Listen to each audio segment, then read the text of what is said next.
तो कहानी शुरू होती है और हमें समंदर के बिल्कुल बीचों बीच एक कश्ती को दिखाया जाता है जिस पर एक आदमी था और वो काफी अरसे से इस कश्ती पर रह रहा था, अपनी मर्जी से नहीं बल्कि मजबूरी में। इसका नाम मैरिनर होता है। इसने इस कश्ती को बिल्कुल अपने घर की तरह बनाया हुआ था और यहाँ इसे इसलिए रहना पड़ रहा था क्योंकि ये वो वक्त है जब सारे ग्लेशियर्स पिघल गए हैं और पानी का लेवल काफी बढ़ गया है, जिस वजह से जमीन का तो नामो निशान तक नहीं रहा, वो बिल्कुल खत्म हो चुकी। तो अब ऐसे में वो लोग जो जिंदा बचे हैं वो कश्तियों और बहरी जहाजों में रहकर समंदर में भटक रहे हैं, मगर इन्हें अभी भी उम्मीद है कि दुनिया के आखिरी हिस्से में ठोस जमीन मौजूद है जहाँ जाकर ये लोग आबाद हो सकते हैं और आसानी से वहाँ जिंदगी गुजार सकते हैं। इसके बाद मैरिनर खाने की तलाश में पानी में जाता है मछली वगैरह पकड़ने के लिए। काफी देर तक ढूंढने के बाद भी उसे कुछ नहीं मिलता तो वो वापस अपनी कश्ती पर आ जाता है। तभी उसे एक दूसरी कश्ती नजर आती है तो वो उस कश्ती के मालिक से बात करता है। वो कहता है कि समंदर का ये असूल है कि जब दो अजनबी समंदर में मिलते हैं तो वो एक दूसरे की मदद करते हैं, एक दूसरे के साथ अपना सामान अदली बदली कर सकते हैं। मगर वो दूसरा आदमी मना कर देता है कि नहीं, मैं तुम्हारे साथ अपना कोई भी सामान बदलना नहीं चाहता, ना ही मुझे तुम्हारी मदद की जरूरत है। जिसके बाद वो अपनी कश्ती लेकर वहाँ से निकलने लगता है। दरअसल बात ये है कि उसने मैरिनर की कश्ती से माल्टे चुराए थे। उसे लग रहा था कि वो बहाने से मुझे अपने पास बुला रहा है तो बात ज्यादा ना बढ़े इसलिए वो जाना ही जरूरी समझता। इतनी ही देर में वहाँ कुछ समुद्री लुटेरे भी आ जाते हैं। फिर वो कश्ती वाला आदमी जब थोड़ी ही दूर जाता है तो मैरिनर को उसके माल्टे दिखाकर चिढ़ाने लगता है, जो देख मैरिनर को काफी गुस्सा आता है और वो अपनी कश्ती तेजी से उसके पीछे भगाने लगता है।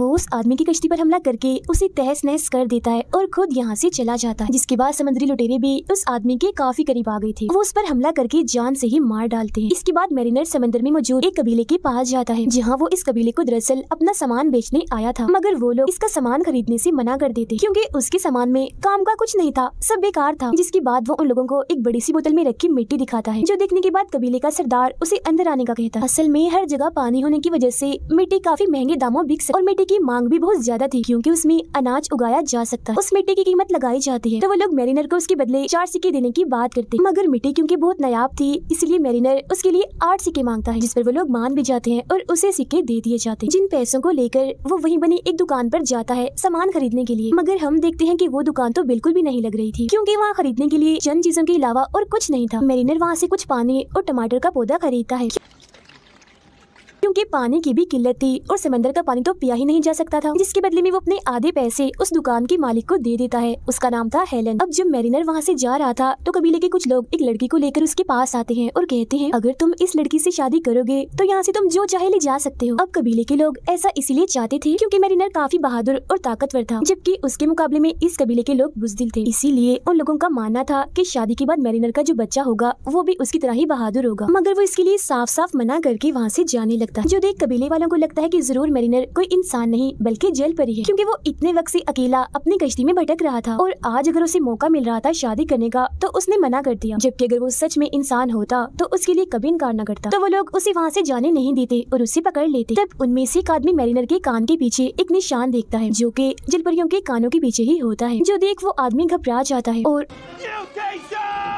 उसे पानी में फेंक देता है, जिसके बाद वो लोग उसे पानी से निकालकर एक पिंजरे में कैद कर देते हैं। वो लोग अब उसे पानी में डुबोकर मारने का सोचते हैं क्योंकि ये लोग किसी भी इंसान को मारने के बाद उसके जिस्म को खाद के तौर पर इस्तेमाल करते थे और मैरिनर को मारने के बाद उसके जिस्म के साथ भी वो यही करने वाले थे। मगर इससे पहले वो ऐसा करते कुछ समुद्री लुटेरे इनके कबीले पर हमला कर देते हैं। तब हड़बड़ी में सब लोग इधर उधर भागने लगते। अब ये कोई मामूली लुटेरे नहीं थे बल्कि काफी खतरनाक और अमीर थे क्योंकि इनके पास काफी बड़े बड़े और महंगे हथियार थे। इसके अलावा उड़ने वाले कुछ जहाज भी थे जो कि इस वक्त में किसी के पास भी नहीं थे। वो लोग अपने हथियारों से कबीले पर लगातार गोलियां चलाते हैं, जिस वजह से उस कबीले का बुरा हाल हो जाता है। वहाँ धुआं उठ रहा था, सब कुछ टूट गया था, पूरी तरह कबीला तहस नहस हो चुका था। फिर जब वो दुकान की मालिक हेलन मैरिनर को डूबते हुए देखती है तो उसके पास आती है और उससे कहती है मैं तुम्हें बचा सकती हूँ, मगर इसके लिए तुम्हें मुझे अपनी कश्ती पर ले जाना होगा, जिसके लिए वो मान जाता है। तब फौरन ही हेलन पिंजरे का ताला तोड़कर उसे बाहर निकाल देती, जिसके बाद वो हेलन और उसकी बेटी को वहाँ से निकाल कर अपनी कश्ती में ले आता है। अब यहाँ हमें पता चलता है कि हेलन की बेटी की कमर पर एक टैटू है जो कि दरअसल एक आइलैंड का नक्शा है और ये वो जगह है जहाँ ठोस जमीन है और ये लोग वहाँ आबाद हो सकते हैं। यहाँ हमें ये राज पता चलता है कि मैरिनर सच में एक जल परी ही है, इसीलिए वो पानी में सांस भी ले सकता है। वो हेलन से कहता है कि तुम या तुम्हारी बेटी में से किसी एक को मरना होगा क्योंकि हमारे पास पीने के लिए पानी बहुत ही थोड़ा है और अगर तुम दोनों में से कोई एक ना मरा तो प्यास की वजह से हम तीनों ही मर जाएंगे। ये सुनकर हेलन काफी परेशान हो जाती है, पर वो कैसे भी करके मैरिनर को मना लेती है खुद को और अपनी बेटी को जिंदा रखने के लिए। इसके बाद हम खतरनाक लुटेरों के सरदार को देखते हैं, जो एक आंख से अंधा था लेकिन काफी गुस्से वाला था। वो अपने लोगों से कहता है कि कैसे भी करके मुझे वो बच्ची चाहिए जिसके पेट पर वो नक्शा है। जिसके बाद वो अपने सभी साथियों को ढेर सारे सिगरेट्स देकर मजे करने को कहता है। उनके साथ साथ वो खुद भी एंजॉय कर रहा था। लेकिन तभी एक बूढ़ा आदमी आकर उसे कहता है, सरदार जहाज का तेल कुछ ही दिनों में खत्म हो जाएगा। जो सुन सरदार गुस्से से भर जाता है। अब यहाँ हमें पता चलता है कि वो अंधा होने के साथ साथ थोड़ा पागल भी है, क्योंकि जो उसका दिल चाहता था वो करता था, फिर चाहे उसका अंजाम कुछ भी हो। इधर भी वो कुछ ऐसे करने लगता है। वो माचिस की तीली से अपनी सिगरेट जलाकर ऑयल के टैंकर में फेंकने वाला था, मगर इससे पहले टैंकर में आग लगती उसका जहाज तबाह होता। एक आदमी उस तीली को पकड़ लेता है और उसे बुझाकर जहाज तबाह होने से बचा लेता है। और इसके बाद सरदार अपनी आर्मी को उस टैटू वाली बच्ची को पकड़ने के लिए भेजता है। उधर मैरिनर अपनी कश्ती में हेलन और उसकी बेटी को ले जा रहा था, मगर तभी वहाँ सरदार की आर्मी आकर हवाई जहाज से उन पर हमला कर देती है।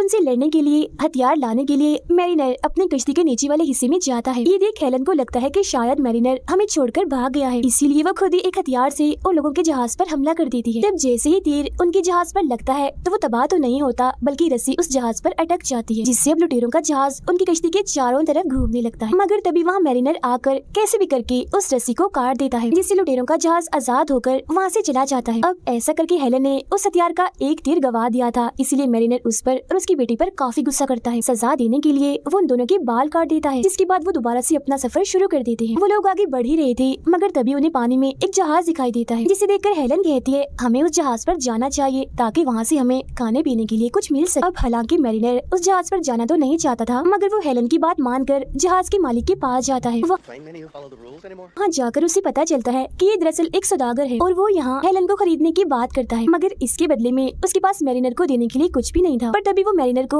एक कागज दिखाता है। अब क्योंकि कागज की बहुत ही कमी थी और इस दौर में किसी के पास भी कागज नहीं था, तो मैरिनर हेलन को उस कागज के बदले में आधे घंटे के लिए उस सौदागर के पास जाने का कहता है। और फिर जैसे ही हेलन उसके पास जाती है तो वो उसे लेकर जहाज के नीचे वाले हिस्से में आ जाता है। अभी वो गया ही था कि तभी उसके पीछे पीछे मैरिनर भी आ जाता है और उसे कहता है, बस तुम्हारा टाइम खत्म हुआ। मगर क्योंकि अभी तो 5 मिनट भी नहीं हुए थे, इसीलिए उस सौदागर का दिमाग खराब हो जाता है। वो एक चाकू लेकर मैरिनर पर हमला कर देता है, लेकिन क्योंकि मैरिनर उससे कई ज्यादा ताकतवर था, इसीलिए वो उल्टा उसी के चाकू से उसे मार देता है। अब मैरिनर जानता था कि हेलन और उसकी बेटी काफी भूखी हैं, इसीलिए वो पानी में कूदता है और एक काफी बड़ी मछली पकड़कर लाता है, जिसके बाद वो लोग पेट भर के खाना खाते हैं। अब जैसे जैसे वक्त गुजर रहा था, मैरिनर और हेलन की दोस्ती बढ़ रही थी, जहाँ अब वो दोनों काफी अच्छे दोस्त बन चुके थे। इसीलिए वो हेलन की बेटी को तैरना भी सिखाता है। अब जहाँ पहले वो उन दोनों को पसंद नहीं करता था, अब वो तीनों एक दूसरे के दोस्त थे। इसी तरह एक दिन मैरिनर देखता है कि एक और कश्ती है जो उनकी कश्ती के पीछे है। अब उसे तो कुछ भी समझ नहीं आती कि ये कश्ती किसकी है, मगर जब हेलन उस कश्ती को देखती है तो वो समझ जाती है कि ये समुद्री लुटेरों की है। वो इस बारे में मैरिनर को बताती है और ये भी कि ये लोग मेरी बेटी को लेने आए हैं, क्योंकि उसकी पीठ पर एक ठोस जमीन का नक्शा है जो एक आइलैंड है। जो सुन मैरिनर कहता है, मैं नहीं मानता, ये नामुमकिन है, क्योंकि पूरी दुनिया तबाह हो गई है तो ये जमीन कैसे हो सकती है। जिस पर हेलन कहती है, ये बात सच है, ये जमीन सच में मौजूद, क्योंकि जब ये बच्ची मुझे मिली थी तो उसके हाथ में मिट्टी थी, तो तुम खुद अंदाजा लगाओ कि मिट्टी तो सिर्फ जमीन पर ही मिल सकती है ना। तब यहाँ ये राज खुलता है कि वो बच्ची हेलन की अपनी बेटी नहीं है, बल्कि वो उसे पानी में मिली थी जब वो डूब रही थी, और तब हेलन ने उसकी जान बचाई थी। अब हेलन की ये बात सुनकर मैरिनर को काफी गुस्सा आ गया था, इसीलिए वो हेलन को एक सबमरीन में बंद करके पानी की गहराइयों में ले जाता है। सबमरीन दरअसल एक छोटी कश्ती होती है जो हर तरफ से बंद होती है और सिर्फ समंदर की गहराइयों में जाने के लिए ही इसका इस्तेमाल किया जाता है। अब पानी की गहराइयों में आकर हेलन देखती है कि यहाँ नीचे आलीशान इमारतें हैं जो सब कुछ तबाह होने से यहाँ डूब गई हैं। फिर जब ये लोग वापस ऊपर आते हैं तो देखते हैं वो समुद्री लुटेरे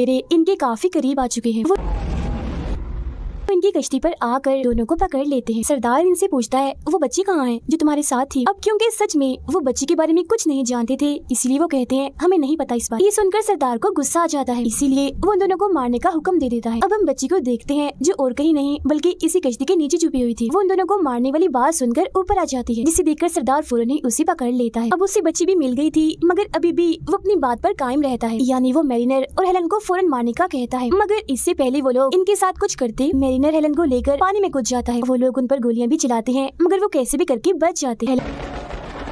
हेलन उसे कहती है, मैं इंसान हूँ, मैं पानी में सांस नहीं ले सकती। जो सुनकर मैरिनर उसे अपना सांस देता है, क्योंकि जैसा कि मैंने आपको बताया वो मरमेड यानी जल परी था। फिर कुछ वक्त के बाद जब ये दोनों ऊपर आते हैं तो देखते हैं कि उन लुटेरों ने इनकी कश्ती को तबाह बर्बाद कर दिया है। मगर अब क्योंकि उनके पास कोई भी जहाज या कश्ती नहीं थी, इसीलिए मजबूरन उन्हें उस तबाह हुई कश्ती पर ही आना पड़ता है। और इसके बाद ही वहीं बैठकर बातें करने लगते हैं। तब पानी में मैरिनर को कागज मिलता है, जो वही था जो सौदागर ने उसे दिया था हेलन के बदले। इस कागज पर भी उसी जमीन की तस्वीर बनी हुई थी, जो देख वो समझ जाता है कि सच में अभी भी जमीन का एक हिस्सा ऐसा है जहाँ मिट्टी है और वहाँ जिंदगी मुमकिन है, मगर उस जगह पर जाने का नक्शा और किसी के पास नहीं, बस उस बच्ची के पास है, यानी उसकी पीठ पर बना हुआ वो टैटू। इसीलिए मैरिनर फैसला करता है कि कुछ भी करके वो उस बच्ची को ढूंढ कर ही रहेगा। मगर उनके जहाज की हालत अब ऐसी नहीं थी कि वो इस पर सफर करते। इसके बाद एक आदमी हवाई गुब्बारे में आता है और हेलन को पुकारने लगता है। उसे देखते ही हेलन उसे पहचान लेती है क्योंकि वो उसके कबीले का ही था। तो अब वो उन दोनों को अपने गुब्बारे में बिठा लेता है, जिसके बाद वो उन लुटेरों को ढूंढने के लिए निकल जाते। काफी देर ढूंढने के बाद मैरिनर को उन लुटेरों का जहाज मिल जाता है, जहाँ वो छुपते छुपाते उस जहाज में चढ़ जाता है। जिसके बाद वो सरदार के सामने जाता है और कहता है कि उस बच्ची को हमारे हवाले कर दो, मगर वो बच्ची देने से साफ साफ मना कर देता। अब इनकार सुनकर मैरिनर अपने साथ लाया हुआ बॉम्ब वहाँ पड़े तेल के टैंकर में डाल देता है, जिस वजह से वहाँ काफी बड़ा धमाका हो जाता है और काफी सारे लुटेरे मारे जाते हैं। इसके बाद मैरिनर बच्ची को ढूंढने लगता है, मगर सरदार बच्ची को लेकर एक हवाई जहाज में बैठकर वहाँ से जाने लगता है। मगर इससे पहले वो बच्ची को वहाँ से लेकर जा पाता, मैरिनर सिर्फ अपने हाथ से हमला करके जहाज रोक देता है, जिससे अब उसका जहाज भी तबाह हो गया था। तभी यहाँ गुब्बारे में बैठा आदमी और हेलन यहाँ पर आ जाते हैं और रस्सी के सहारे मैरिनर और बच्ची को ऊपर खींच लेते हैं। तो वो लोग देखते हैं कि लुटेरों के जहाज में एक काफी बड़ा धमाका हो गया है, जिससे बचे हुए सारे लुटेरे भी अब मारे जाते हैं। तभी हम देखते हैं कि लुटेरों का सरदार अभी मरा नहीं है, बल्कि वो अभी जिंदा है, जो मैरिनर पर गोली चलाता है। अब वो गोली मैरिनर को तो नहीं लगती, मगर हड़बड़ी में बच्ची उस गुब्बारे से गिर जाती है। अब बच्ची को पकड़ने के लिए मैरिनर अपनी 3 कश्तियों को भेजता है, मगर इससे पहले वो बच्ची को पकड़ पाते ठीक वक्त पर रस्सी के सहारे लटक कर मैरिनर उसे बचा लेता है। जिसके बाद तीनों कश्तियाँ एक दूसरे के साथ टकराकर तबाह हो जाती हैं और आखिरकार उनकी भी मौत हो जाती है। एक कश्ती पर सरदार भी था, तो अब उसका भी खेल खत्म हो गया। इसके बाद हम देखते हैं कि हेलन के साथी को नक्शा देखने आता था। वो बच्ची की पीठ पर नक्शे के जरिए उस जगह पर पहुंच जाते हैं जहाँ जमीन है। वो लोग यहाँ आकर बहुत खुश हो जाते हैं। उन्हें यहाँ एक झोपड़ी भी मिलती है, जिसके अंदर जैसे वो जाते हैं तो उन्हें यहाँ 2 कंकाल इन्हें ढांचे मिलते हैं, जो और किसी के नहीं बच्ची के माँ बाप के थे, क्योंकि ये झोपड़ी उसी की थी। यहाँ वो टैटू वाला हथियार भी था, जिसकी मदद से उसके माँ बाप ने बच्ची की पीठ पर टैटू बनाया। इसके बाद मैरिनर इन तीनों को वहीं छोड़कर अपनी कश्ती लेकर पानी में चला जाता है, क्योंकि अब उसे पानी में रहना ही पसंद था। जिसके बाद हेलन और वो बच्ची उसे जाता हुआ देखते हैं और इसी के साथ ये फिल्म यहीं पर खत्म हो जाती है।